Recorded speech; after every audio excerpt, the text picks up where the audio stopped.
I have very little time left, but here is the letter I wrote to the president. Dear Barack Obama, nothing changes in America.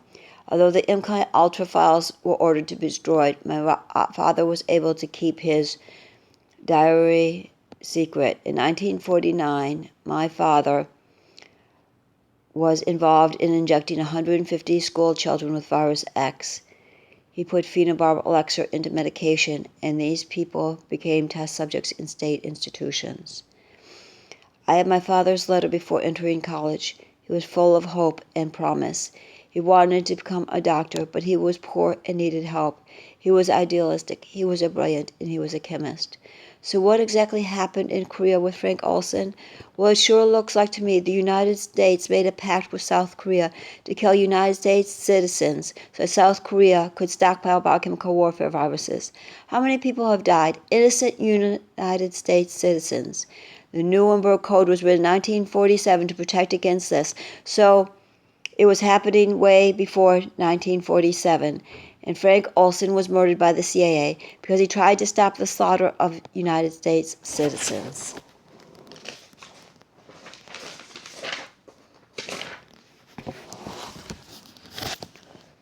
So what a problem we have now, Mr. President. North Korea is threatening nuclear attack on the United States. Do you blame them? Is that what South Korea is doing with the infected viral meat, poisoning North Korea?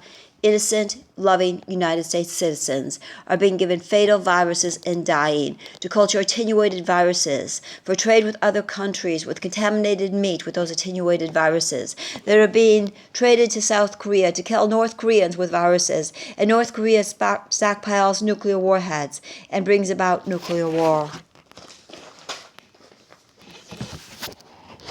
I see the coding on my North Shore Connect record in my second neurologist notes.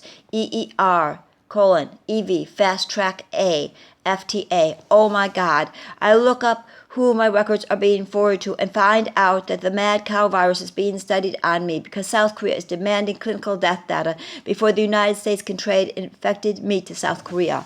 I am a pacifist, sir. I believe in world peace. My civil rights have been violated. I have been stolen from, degraded, stomped on, labeled falsely psychotic, and tortured by my own government.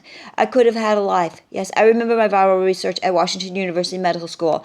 I know Gary Fingerhut has incorporated plant RNA viruses, such as coronavirus, into our GMOs, causing many, many birth defects and deaths. These viruses get incorporated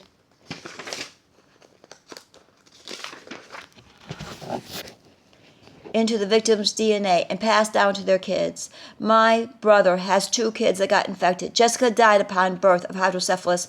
Ryan got Asperger's and became addicted to OxyContin. I got Chiari malformation and somehow did not end up dead like Jessica. So let me speak as a representative of a victim of our research. Biochemical warfare on American citizens using free trade is wrong. It bypassed Congress and violated ecological sense. I see that Israel and Brazil lack biochemical warfare treaties, but we have one. I think we violated UN treaties and face nuclear war because of this free trade. I think this little identity theft fraud case of mine has brought to the forefront of America a terrible, terrible evil. Let me say that I am a pacifist who believes in world peace, and I love my planet. I love animals and the grass and the flowers and the rainbows, and nuclear war will end all life on our ever so precious planet. Please, you are President of the United States and need to protect United States citizens and the planet we live in. The members of my mental health program, New Foundation Center, those members have been subjected to and many killed by viral research. They deserve dignity and respect and a life, sir. I left this program behind, but I still advocate for those members of our program. Our program director, Cindy DeMarco, is involved in identity theft, torture, and murder. Those members were robbed from, while Cindy became